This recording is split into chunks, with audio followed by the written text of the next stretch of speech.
2026ನಲ್ಲಿ ಯಾವುದು municipal corporation commissioner ಒಂದು ಕಂಪ್ಲೇಂಟನ್ನು ಹಾಕಿದ್ದು. ಆ ಕೇಸ್ನಲ್ಲಿ ಕೋರ್ಟು ಜಾಮೀನು ನೀಡಿದೆ. 2 ಶ್ಯೂರಿಟಿಗಳ ಆಧಾರದ ಅದು ಬಿಡುಗಡೆಗೆ ಆದೇಶ ಮಾಡಿದ್ದಾರೆ. ಆದ್ದರಿಂದ ಬಹುಶಃ ಇದು ಅನೇಕ ದಿನಗಳಿಂದ ಈ ಪ್ರಕರಣ ನಡೀತಾ ಇತ್ತು. ಇವತ್ತು ಈ ಪ್ರಕರಣಕ್ಕೆ ಒಂದು ಅಂತಿಮ ತೀರ್ಮಾನ ಬಂದಿದೆ. ಮುಂದಿನ ದಿನಗಳಲ್ಲಿ ಈ ಕೇಸಿನ ಟ್ರಯಲ್ ಬಗ್ಗೆ, ಸಾಕ್ಷ್ಯಾಧಾರದ ಬಗ್ಗೆ ನಾವು ಹೋರಾಟ ಮಾಡ್ತೀವಿ.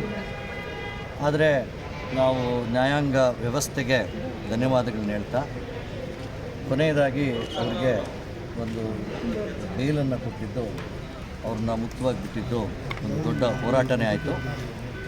ಆದ್ದರಿಂದ ನಾವೆಲ್ಲರೂ ಸಹ ಇಷ್ಟು ದಿನ ಕಾತಿದ್ದಕ್ಕೆ ಫೈನಲಿ ಕೋರ್ಟ್ ಅವ್ರಿಗೆ ಬೇಲನ್ನು ನೀಡೋದಕ್ಕೆ ಧನ್ಯವಾದಗಳು ಹೇಳೋದಕ್ಕೆ. 2 ಷರತ್ತುಬದ್ಧ ಯಾವುದು ಸರ್? 2 ಷರತ್ತುಬದ್ಧ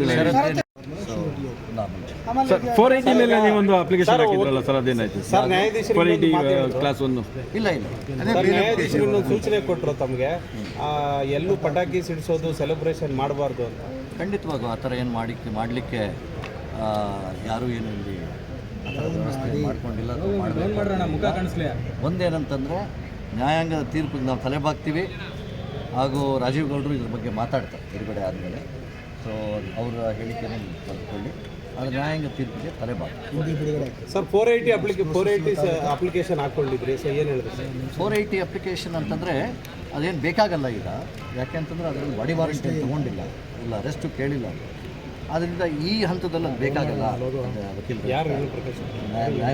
ಏನು ಸರ್ ಅದು 480 ಮೇಲೆ ಅಪ್ಲಿಕೇಶನ್ ಹಾಕಿದ್ದು ತಾವು? 480 ಅಂತಂದರೆ ಇನ್ನೊಂದು ಕೇಸ್ ಇತ್ತಲ್ಲ, ಇವರು ಜನತಾದಳ ಹಾಕಿ ಅದು ಅಡ್ವಾನ್ಸ್ಮೆಂಟ್ ಮಾಡಬೇಕಂತ. ಬಟ್ ಪೊಲೀಸವರು ಅದನ್ನೇನು ಬಂಧನ ಮಾಡಬೇಕು